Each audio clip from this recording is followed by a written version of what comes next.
Así que hoy quiero invitarles a que podamos hablar y podamos ver dentro de la Biblia este gran paso que cada discípulo tenemos que dar, o cada cristiano tenemos que dar, que es vivir una vida conforme o una vida con el Espíritu Santo, ¿sí? Y ya podemos ir al libro de Hechos, el capítulo 1, 8, justamente ahí Cristo le está hablando a los discípulos, ¿verdad? Dice que ya él, había muerto, resucitado, había hasta comido con ellos, y en su momento ahí escribe, ¿verdad? El escritor de los Hechos dice, pero cuando venga el Espíritu Santo sobre ustedes, Cristo le está hablando a sus discípulos, se le dice, recibirán poder y serán mis testigos, tanto en Jerusalén como en toda Judea y Samaria y hasta los confines de la tierra. ¿Cuántos han leído este versículo? ¿Sí? Es muy conocido, ¿verdad? Entonces, Cristo le está diciendo, muy bien, ustedes ya me vieron trabajar, me vieron hacer milagros, vieron cómo se hace la tarea, me vieron morir, me vieron que me crucificaron, me vieron resucitar, y ahora me toca irme, pero ahora les toca a ustedes. Pero calmados, yo me voy, pero yo les voy a enviar a la promesa del Padre, ¿verdad? Y dice, ¿qué iba a pasar con esto? ¿Qué iba a pasar con ellos? Dice, acabamos de leer, dice que van a recibir poder. Entonces, acá no solamente está hablando de quizá lo que más en las iglesias tradicionales se han visto, ¿verdad? La manifestación, en esa iglesia sí hay poder y que hay fuego y todos se caen y gritan. Él no estaba hablando de eso. Quizás parte, ¿verdad? Pero Cristo no estaba hablando de eso, estaba hablando, aparte de las manifestaciones del poder del Espíritu Santo, porque son reales y somos testigos de eso, y eso bendice, impacta, y son señales porque son escritas en la Biblia, como pasó con Cristo mismo, pasó con los discípulos, pero son señales de, ¿verdad? Vemos señales de milagros tremendas, vemos señales de transformaciones de personas, ¿verdad? Que antes llevaban una conducta de vida, ahora son otras. Vemos resucitar muertos en la Biblia. Vemos varias cosas sobrenaturales, ¿sí? Sanidad, etcétera, multiplicación, muchas señales. Pero Cristo no está hablando solamente de eso, está hablando que van a recibir poder y serán mis testigos. Y ahí es cuando entra el discipulado. Y quizás esta palabra vamos a masticarla bastante en esta noche, pero el ser testigo de Cristo no solamente es alguien que repite como loro lo que vio, sino es alguien que participó, estuvo allí. Así como nos hablaba la otra vez Ale, ¿verdad? Esa comunión con Cristo, de que los ojos vieron, de que los oídos escucharon, de que palparon nuestras manos. Eso está hablando, ¿verdad? ¿Poder para qué entonces? Poder, primeramente, vamos a ver, para vencer el pecado. Amados, tengo una buena noticia. Tú y yo contra el pecado no podemos. La mejor noticia es que con el Espíritu Santo se puede, ¿sí? Por eso nos da ese poder a través del Espíritu Santo, para vencer el pecado o la tentación que nos rodea, para ser guiados, para tomar decisiones. Necesitamos al Espíritu Santo, vivir con Él, para hablar, para predicar, para enseñar, para servir, para hacer lo que nos toque hacer.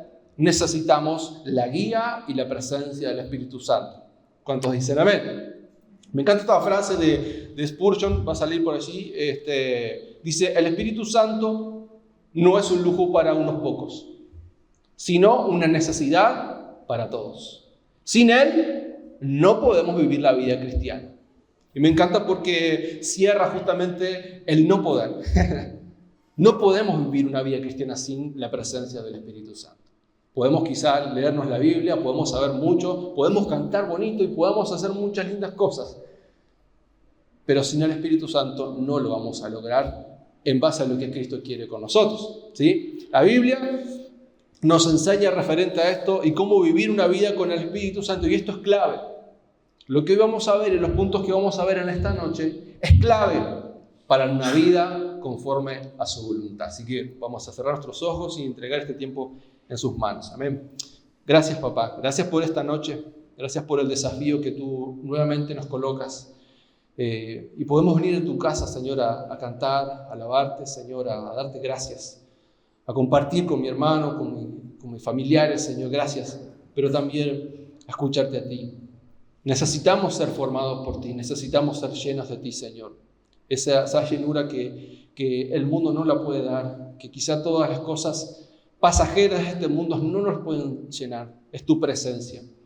Te pedimos que en esta noche tú nos hables, que tú nos desafíes y que podamos crecer, Señor, en conocimiento, en sabiduría, pero también en esa gracia que viene de ti. En el nombre de Jesús. Y la iglesia, como dice, amén. Muy bien. El primer punto que quiero destacar y quiero rápidamente dejar como fundamento va a estar allí, seguimos en el libro de los Hechos. Y lo que vamos a ver como requisito o ¿cómo decirlo? Como esa validez que Cristo demanda de cada cristiano para poder rendirnos al Espíritu Santo, ¿ya? Y justamente es rendirnos a Él. Dice, bueno, tengo que reconocer que fallo y me cuesta y está todo bien. No solamente reconocer, es más allá. El primer punto que vamos a ver es que el Espíritu Santo nos va a demandar rendir mi voluntad diariamente. Y quiero basarme en el libro de Hechos, como dije, capítulo 9, un evento bastante conocido, y es justamente el evento que le pasó a Saulo o el apóstol Pablo, ¿verdad? Vamos a leerlo y entramos en el contexto. Dice el capítulo 9, versículo 1 al 8, dice: mientras tanto Saulo, miren el nombre, Saulo, respirando aún amenazas de muerte. ¿Quién respira amenazas de muerte? Eso es un asesino, ¿no? O sea, tenés toda la bronca arriba y si se te cruza alguien por enfrente, respirando aún amenazas de muerte contra los discípulos del Señor.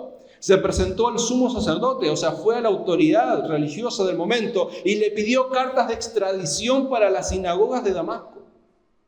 Tenía la intención de encontrar y llevarse preso a Jerusalén a todos los que pertenecieran al camino, fueran hombres o mujeres. En el viaje sucedió que al acercarse a Damasco, una luz del cielo relampagueó de repente a su alrededor. Versículo 4, miren lo que sucede. Él cayó al suelo y oyó una voz que decía: Saulo, Saulo, ¿por qué me persigues? Versículo 5, ¿quién eres, Señor?, preguntó. Yo soy Jesús, a quien tú persigues, contestó la voz. Levántate y entra a la ciudad, que allí se te dirá lo que tienes que hacer. Versículo 7 dice: los hombres que viajaban con Saulo se detuvieron atónitos porque oían la voz, pero no veían a nadie. Saulo se levantó del suelo, pero cuando abrió los ojos no podía ver. Así que lo tomaron de la mano y lo llevaron a Damasco. Estuvo ciego 3 días, sin comer ni beber nada. Si vemos un ejemplo, o queremos ver un ejemplo tan fuerte de cuando alguien se encuentra con Cristo y cómo cambia la vida de uno, es Pablo, o antiguo Saulo. Cómo el poder del Espíritu Santo transforma una vida de pasar de ser asesinos de cristianos a ahora un seguidor de Cristo, a un predicador, a un apóstol. Pero en ese proceso pasaron cosas. Hay una imagen ahí que yo lo coloqué al final, es como un dibujo que aparecen dos supuestos Saulos, o Pablo y Saulo, ¿verdad? Ahí vemos a alguien que está persiguiendo a los cristianos, ahí con la autoridad y todos los soldados. Y después vemos a Pablo predicando. ¿Qué pasó ahí? Algo pasó entre medio, ¿verdad? Ese qué pasó es lo que en esta noche Dios nos quiere hablar. Dios nos quiere hablar y que podamos entender. Hay algo que no solamente pasa en su mente, en su cuerpo, porque él venía arriba del caballo, ¿verdad? Venía buscando a los cristianos para llevárselos y descargar su bronca y todo, ¿verdad? Sino que Dios lo confronta. Literalmente dice que, la acabamos de leer, que una luz, ¿verdad? Algo como un relámpago y una voz que no sabía de dónde le habló: Saulo, Saulo, ¿por qué me persigues? En ese proceso que él queda ciego, internamente Dios comienza a tratar con él. Y ahí vemos este paso que estamos viendo ahora, que es rendir la voluntad. Eso implica una decisión consciente que estoy obedeciendo. No es que, ahora me tocó el Espíritu, ¿verdad? Y tuve un trance, qué sé yo, y en ese momento estuvo bueno, estuvo lindo, yo sigo con mi vida. No fue un buen consejo, no fue algo que, me impactó, un lindo video, algo que fue momentáneo, sino que fue algo que impactó no solamente su mente, su corazón, sino su cuerpo. Dice la Biblia que él quedó ciego. Y ahí vemos a Dios quebrando la voluntad. Vemos a Dios quebrando el ego. Vemos a Dios quebrando, ¿verdad?, a todo lo que él pretendía y creía que podía ir contra Cristo. Entonces, me encanta cuando hablo de fe práctica, dos palabras, y una es la acción y la otra es la consecuencia. La acción fue, en este caso, de rendirse. ¿Qué implicaba? Es decir, bueno, estoy obedeciendo. Bueno, no me queda de otra, me tienen que llevar de la mano ahora, ¿verdad? Lamentablemente, nos ha tocado vivir muchas personas que han venido a Cristo diciendo, ¿sabes qué? Llegué a Cristo porque me tuvo que llevar. Cristo me tuvo que meter en una camilla enfermo o me tuvo que obligar a cierta situación para reconocer que necesitaba de él. Y quizá por aquí está pasando esto. Pero eso no significa que sea malo, no significa que no seamos la persona que Dios quiere que seamos para él. Y muchos pueden decir, pero Saulo no calificaba, era una persona que estaba en contra del Evangelio. Pero era la persona que le estaba eligiendo.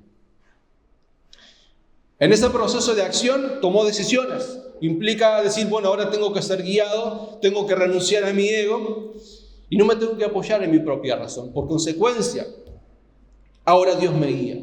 Ahora yo soy el que va atrás y Cristo va delante de mí. Él me está guiando. Él me está ayudando en este acompañamiento de cambiar mi vida, ¿verdad? Y para cerrar este primer punto, en Romanos capítulo 12, ahora el mismo Pablo escribe a los cristianos que están en Roma y dice, por lo tanto, hermanos, dice, tomando en cuenta la misericordia de Dios, ruego que cada uno de ustedes en adoración espiritual ofrezca su cuerpo como sacrificio vivo, santo y agradable a Dios. No se amolden al mundo actual, sino sean transformados mediante la renovación de su mente y así podrán comprobar cómo es la voluntad de Dios. Buena, agradable y perfecta. Ahora él mismo está diciendo, yo sé lo que es eso. Yo tuve que morir. Yo tuve que dar mi cuerpo en sacrificio. Está diciendo, yo tuve que disponerme a cambiar. Él está escribiendo diciendo, se puede. Él no dice, bueno, les doy un consejo, tomen este buen dato si quieren ser mejores personas. No. Pablo está diciendo, yo tuve que también morir a mí mismo. Yo tuve que ser guiado, siendo un ciego que no sabía dónde ir y qué estaba pasando y quién me había hablado. Pablo está diciendo, yo fui transformado por el Espíritu Santo. Y eso es una palabra que para nosotros, amados, nos tiene que enseñar. Que no hay carácter rebelde que Cristo no pueda cambiar.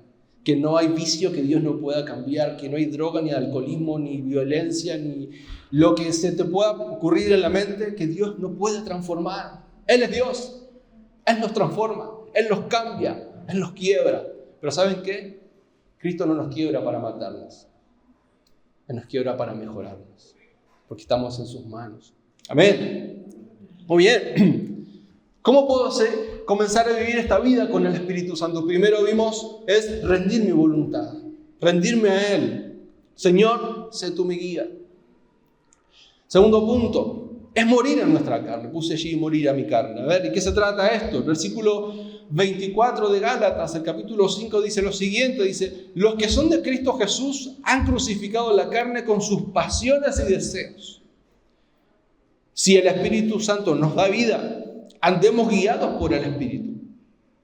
No dejemos que la vanidad, ojo aquí, nos lleve a provocarnos y a envidiarnos unos a otros. El mismo escritor Pablo ahora le escribe a los Gálatas y me encanta porque él va directo, o sea, no generaliza. Acá dice, los que son de Cristo, o sea, está diciendo, estas personas que son de propiedad de Cristo, dice, han crucificado, o sea, algo les pasa. Dice, han crucificado la carne con sus pasiones y deseos. No es que, bueno, es que viste cómo son estos tiempos, todo el mundo, bueno, la diversidad y está todo bien, ¿qué va a hacer? Está todo mal en este mundo y no está diciendo eso. Él no está diciendo, bueno, la sociedad está todo mal, son todos ladrones, entonces, bueno, uno más que robe menos, da lo mismo. No está diciendo eso. Él está diciendo sus pasiones, sus deseos. Es personal. ¿Me explico? El Espíritu Santo trabaja de forma personal. Y yo tengo que dar cuenta por mis deseos y por mis pasiones desordenadas. Y está diciendo, los que son de Cristo, ellos mueren a sus pasiones. Ellos sí dan ese paso. Me encanta este teólogo que escribe justamente explicando este versículo.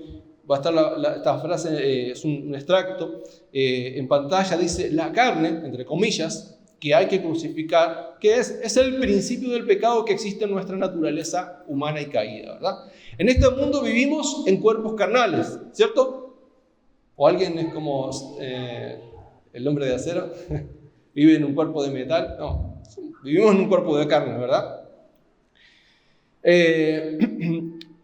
Y el cuerpo, al ser débil, es la puerta de entrada al pecado. Nuestros cuerpos, aunque no son pecaminosos en sí mismos, anhelan naturalmente la comodidad y el placer, y con demasiada frecuencia sucumben a la tentación, produciendo las obras de la carne, ¿verdad? Eso sucede, el pecado se atrinchera en la carne, que se ve dominada por la iniquidad de toda clase. Son las pasiones pecaminosas y las obras descarriadas de la carne que los cristianos deben crucificar. Él está explicando un poco este versículo. Bueno, ¿por qué es eso de crucificar la carne? No está hablando de algo que tenga que ser físico, porque Cristo ya lo hizo. Él pagó el precio del pecado, Él murió, Él ya lo hizo. Lo que nosotros por obediencia debemos, esas pasiones que van en contra de su voluntad, negarnos. Crucificar, si no, yo ya no tengo nada que ver con eso. Ahora yo soy hijo de Dios. Alguien pagó el precio, murió por el pecado, ¿verdad? Entonces ahora yo soy libre. Ya no tengo nada que ver. ¿Cuál es la acción? De nuevo, acción y consecuencia. Significa renunciar a los hábitos, a actitudes que nos alejan de Dios. Por supuesto, todos lo sabemos. Hay cosas que no se hacen. Pero más de entenderlo, ¿verdad? Y decir, bueno, esto no se hace, esto se hace. Es entender que si yo vivo constantemente haciendo lo que mi carne quiere, voy a cosechar eso. ¿Y qué voy a cosechar? Separación de Dios. Voy a cosechar la consecuencia de ese pecado, ¿verdad? Eso es lo que está hablando acá. Los que son hijos de Dios mueran esas cosas. Si antes vivíamos, no sé, mintiendo, bueno, hoy día soy cristiano, me arrepiento, no significa que quizá mañana pueda caer en la tentación. Porque pasa. Gracias a Cristo, dice su palabra, que Él nos perdona, Él es abogado y Él nos entiende. No es que nos cubre, bueno, no, sí, Él es medio mentiroso, así que déjalo así. No está hablando, no es eso. Dice que Él aboga por nosotros porque conoce la intención de nuestro corazón. Que todos los días vengo ante Él y digo, Señor, perdóname, porque me cuesta. Quiero cambiar, intento cambiar y tomo decisiones día a día. Y me rindo a mi voluntad al día a día porque anhelo agradarle. Eso es una cosa, y es otra cosa. Y bueno, yo soy así, y bueno, y a quien no le gusta, que se maneje. Cristo anhela nuestro corazón, nuestra rendición. El Espíritu Santo va a trabajar con corazones dispuestos, no con corazones perfectos. Amén. Consecuencia cuando morimos a nuestra carne.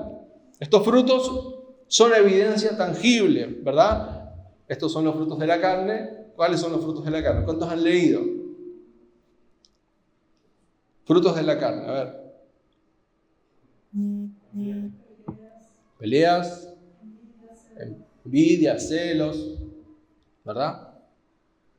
Todo lo malo, todo lo que me aparta de Dios, todo lo impuro. ¿Y los frutos del Espíritu Santo? ¿Cuáles son? Gozo, paz, paciencia, benignidad, amor, ¿cierto? Esa es la consecuencia. Cuando yo empiezo a morir a mi carne, eso ya, lo que antes me arrebataba, y la violencia o las malas palabras, qué sé yo, todas esas cosas, ¿verdad? Vicio, eso comienza a morir y ahora comienza un fruto del Espíritu.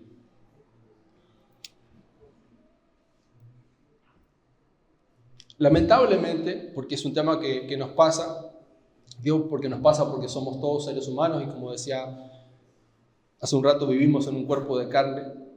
Lamentablemente esto no es una realidad. Y esto va a pasar siempre. Y vemos temas que salen hasta en las redes, en las tele, en todos lados, ¿verdad? donde como, bueno, este pastor o este ministerio, este fulano de tal, se cerró la iglesia, entró en adulterio, robó acá, robó allá. Son frutos de la carne, ¿cierto? Y pasa, y van a pasar, porque es parte del proceso, es parte de entender el camino del Evangelio. Y no nos tiene que asombrar. Hace unos años atrás yo leí un titular justamente de un pastor que decía en otro país en Latinoamérica, decía que mucha gente se le fue de la iglesia porque tenía problemas financieros y él decía, es que el diablo atacó nuestras finanzas. Y después, claro, decía las noticias que el pastor andaba usando dineros, ¿verdad?, de la iglesia de forma ilícita y haciendo un montón de temas por detrás. Y eso justamente es lo que revela el corazón. Y es lo que Pablo está hablando, el fruto del Espíritu. El fruto del Espíritu o el fruto de la carne. ¿Qué es lo que se revela detrás? ¿Qué es lo que hay? ¿Cómo yo me manejo? ¿Cómo yo trabajo con el Espíritu Santo día a día? Santiago capítulo 1, versículo 14. Miren lo que dice. Que nadie al ser tentado diga, es Dios quien me tienta, ¿verdad? Porque Dios no puede ser tentado por el mal, ni tampoco tienta a nadie. Todo lo contrario, dice el apóstol. Cada uno es tentado cuando desde sus propios malos deseos, ¿qué pasa? Lo arrastran y lo seducen. No, es que el diablo me tentó. No, es que yo soy débil. Entonces a veces como que se justifica, ¿verdad? Hay una analogía que se llama el clavo de la pared. Hay una fotito ahí que va a aparecer ahí. Ahí está. Esta analogía o este ejemplo dice que un hombre una vez le gustó una casa, ¿verdad? Y estaba muy encantado con esa casa y se la quería comprar. Entonces él va al dueño y le dice, quiero comprarme esa casa. Y el dueño era muy malo. Y le dice, bueno, yo te vendo la casa, pero con la excepción que tú me dejes, solamente me des el lugar de poner un clavo. Yo quiero ser dueño de ese clavo. Y este dueño, que le vende la casa, pone y clava el clavo en el living. Y le vende la casa y se va. Pasa el tiempo y esta alegoría dice que el antiguo dueño un día viene a donde está su clavo, porque era su clavo, y cuelga un trapo viejo. Al tiempo viene y trae una bolsa con basura. Y el dueño, cada vez que llegaba, el nuevo dueño decía, ¿por qué hay mal olor en mi casa? No, pero ahí no puedes tocar. Hasta que un día viene y trae un animal muerto y lo cuelga en el clavo. Y bueno, esta analogía dice que, bueno, que esta persona se tuvo que ir de la casa. Es decir, yo no puedo vivir en esta casa. Tuve que abandonar su casa recién comprada. Esto obviamente es un ejemplo que muchas veces entendemos que pequeñas cosas que le dejamos al diablo a que él entre, sí o sí van a afectar. Y trae mal olor.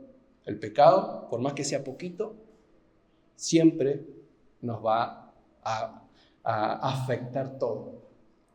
Quizá es un rinconcito que le dejamos al mal carácter, a malos hábitos. Quizá son cosas que no le hemos sanado o no hemos querido sanar. Quizás es un rencor con alguien. Y el Espíritu Santo, Él nos quiere. Dice su palabra que nos anhela celosamente. Él quiere el living de nuestra casa, quiere el cuarto, quiere el fondo, quiere todo. Por eso es importante rendirnos a Él. Decir, Señor, quita el pecado de mí. Trabaja, porque yo te quiero servirte. Y Él nos va a dar poder para servir, porque Cristo lo dijo. Pero tenemos que rendirnos a Él. Que ningún clavo en nuestra casa no sea de nuestra propiedad. Que digamos, Señor, toma toda mi vida. Yo quiero servirte, quiero honrarte a ti con mi vida. Amén. Versículo 3, capítulo 3. Punto número 3. Dijimos, para ser guiados por el Espíritu Santo, primero, rendirnos, ¿verdad? Segundo, morir en nuestra carne. Muy bien. Y tercero, oración y comunión constante. Dice allí Efesios capítulo 6, versículo 18, dice, oren en el Espíritu en todo momento, con peticiones y ruegos, manténganse alertas y perseveren en oración por todos los creyentes. Acción y consecuencia. ¿Qué implica orar constantemente? Dice acá, oren en el Espíritu. Y sé que es un tema que el año pasado lo estuvimos trabajando en una serie, ¿verdad? Y entendemos que orar en el Espíritu no es que uno entra en un trance, ¿verdad? Y te olvidas de quién eres. No está hablando de eso. Sino que implica que nosotros somos conscientes que estamos hablando con Dios. Y mi ser, mi mente, mi corazón está presente allí, sabiendo que estoy hablando con Él. Orar en el Espíritu significa que yo trato de conectarme con el Espíritu Santo y rendirme ante Él, ¿verdad? No es que ahora me olvido de lo que está pasando o no sé lo que dije. No, eso no es, no está hablando de eso. Nosotros tenemos control de nuestra mente y de lo que decimos y lo que pensamos cuando venimos ante su presencia. Lo que está hablando aquí justamente es que nuestra comunión con el Espíritu Santo sea constante. Y Él nunca se va a restringir a hablarnos solamente cuando oramos. Imagínense si fuese así. Si Dios solamente me habla cuando yo voy a arrodillarme a orar con Él. No pasa eso. Pobre de nosotros, ¿verdad? Sino que dice que en nuestra cotidianidad, nuestro día a día, tenemos que estar en comunión con Él. Por eso orar en el Espíritu en todo momento sí se puede. ¿Y cómo lo hago? Es cuando mi mente y mi corazón está consciente de lo que hago, es porque Él está. Porque yo soy consciente que Él me está viendo, que Él sabe lo que yo estoy viviendo. Y yo puedo orar y puedo empezar a orar por una situación en particular, o puedo separarme un tiempo para orar, porque es necesario. Cristo lo hizo y eso es un ejemplo. Cristo se apartaba y oraba, pero no quita que yo pueda tener 5 minutos o termine una reunión y empiezo a hablar con Cristo, y empiezo a hablar, o empiezo a anotar y agarro una Biblia y empiezo a leer un versículo. Eso es comunión con el Espíritu Santo, eso es estar en el Espíritu. ¿Se entiende? Mi voluntad es que siempre esté conectado con Él. Pablo acá está diciendo, oren en el Espíritu en todo momento, con peticiones y ruegos. No lo hagan por costumbre, no hagan, bueno, tengo que orar, ¿por qué hay que orar? Por el fulanito, Pedrito, ya listo, oré. Y ahora sigo con mi vida y mi vida es un relajo. No, sino que estoy conectado con Él, porque entiendo la carga de la situación o de la persona que voy a orar o del motivo. Acá está diciendo, dice, perseveren en oración por todos los creyentes. Tiene que haber un motivo, especialmente por orar por la familia de la fe. No solamente orar por mis peticiones, no solamente orar por que me pueda comprar el Tesla año 2028, ¿verdad? No solamente tenemos que orar por nuestras necesidades.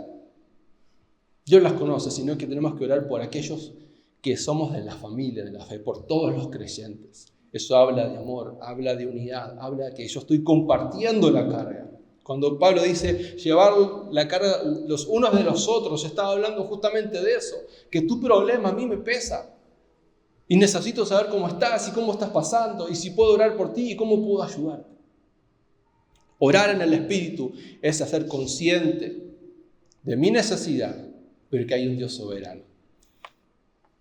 La oración fortalece la sensibilidad a la voz del Espíritu Santo. La oración fortalece nuestra sensibilidad. Cuando yo no hago tiempo para orar y no separo un tiempo para orar, a mí me cuesta escuchar al Espíritu Santo. Porque mi cabeza está llena de temas. Cuentas que pagar, problemas que solucionar, qué es la familia, qué es el trabajo, qué bla, bla, bla, bla, ¿cierto? O solamente a mí me pasa. ¿Ah? ¿Sí? Todos tenemos temas. Pero cuando yo me apago y dejo esos problemas por un rato y oro a Dios y le agradezco por todo lo que me ha dado, diferente es mi relación con Él. Diferente. Nos transforma. La oración nos debe transformar. Nos une a Él. Y muchas veces pasa que cuando uno comienza a orar hay más problemas. ¿O no? A veces cuando comenzamos a meternos a orar y vienen más problemas, vienen situaciones difíciles. ¿Y cómo? Si estoy orando. Porque hay un mundo espiritual que reacciona a esa oración. Creo que desde marzo comenzamos el grupo de líderes, orar y ayunar una vez al mes. ¿Cuántos están ayunando una vez al mes? ¿Sí? Eso va a producir algo. ¿Qué va a producir? Bueno, quizá van a haber roces, van a haber problemas, pero es algo espiritual que Dios está en el medio, porque estamos llevando nuestras cargas a Él. Una persona, una iglesia que ora y que es intencional en la oración, va a haber respuestas. Vamos a ver respuestas. ¿Cuántos dicen amén? Eso incrementa nuestra fe. Una iglesia que ora crece en su fe. Cuando yo oro, mi fe crece. Y sobre todo, forma nuestro carácter. Una persona que ora, amados, es una persona que su carácter es transformado. No sé si le pasa a ustedes, pero a mí me pasa que cuando no oro, no ando bien ese día. Cuando no hago el tiempo de orar, es difícil. Como que el día es complicado.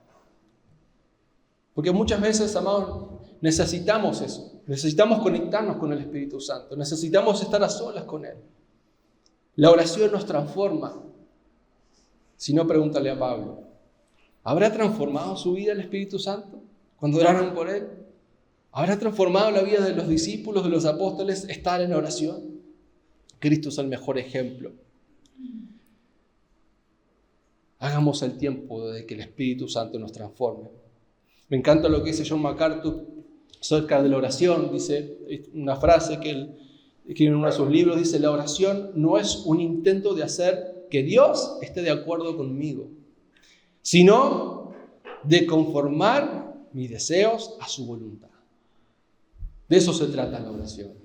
No es tratar de convencer a Dios que haga lo que yo necesito, porque Él sabe lo que yo necesito. Sino es decir: Señor, que se haga tu voluntad primero. Necesito esto acá, necesito esto allá, te pido por esto acá, pero que se haga tu voluntad. Entonces yo rindo mi voluntad a Él. Y ahí es cuando Él comienza a trabajar mi carácter, cuando yo puedo perseverar, trabajar la paciencia, lo que no me gusta, ¿verdad? Porque hay que esperar. y Dios comienza a trabajar mi carácter. Ese proceso es la transformación del día a día con el Espíritu Santo. Amados, y eso se nota. Una persona que ora, una persona que vive con el Espíritu Santo, se nota. Cuando habla, cuando predica, cuando trata a los demás, eso se nota. Y eso es lo que anhela el Espíritu Santo en este tiempo para nosotros. Que seamos personas transformadas por Él, transformadas por su Espíritu Santo. Y cuarto y último punto, ¿cómo podemos vivir una vida con el Espíritu Santo? Y es vivir en comunidad de fe. Vivir en comunidad de fe es un tema también que lo hablamos a inicio de este año.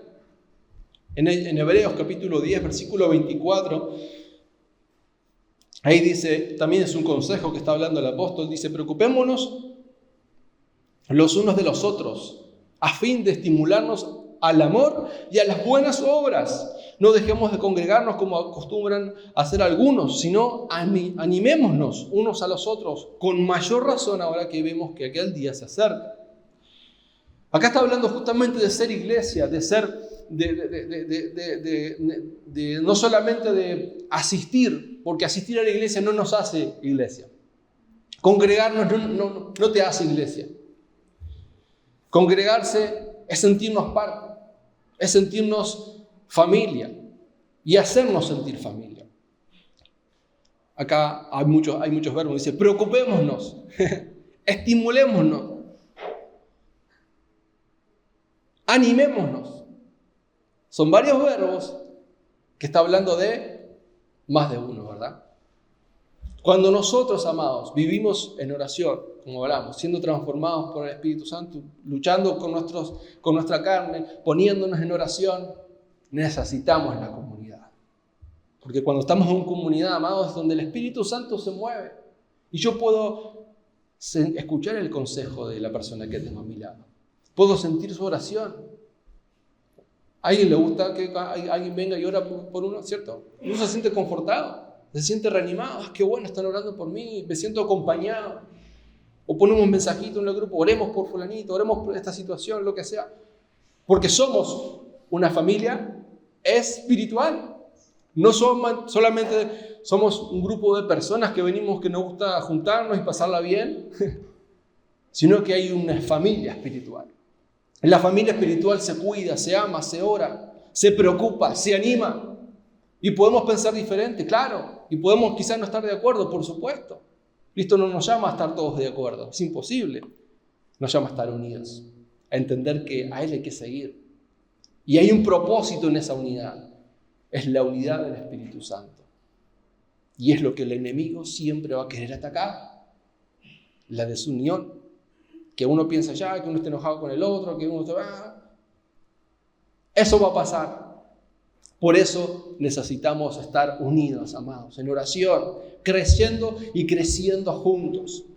La acción es estar presente, preocuparnos uno por el otro, servir en comunidad. Como consecuencia, vamos a ver la mano de Dios en nuestras casas, en nuestras familias, en donde vivimos. Así lo vivió la iglesia primitiva. Ellos perseveraban en oración y seguían siendo perseguidos. No es que la pasaban bien y se juntaban una vez a la semana. Eran perseguidos y la pasaban muy mal. Sin embargo, dice en la carta de los Hechos, que ellos perseveraban en oración y se preocupaban una congregación por otra, compartían sus bienes, se ayudaban unos al otro, porque había una unidad espiritual. El motivo, amados, el motivo de la congregación es porque somos un cuerpo espiritual y Cristo es la cabeza. Amén. Y cierro con esta frase de Billy Graham. Dice, la iglesia es la familia de Dios en la tierra. No es opcional, es esencial para el crecimiento espiritual. Vamos a ponernos de pie.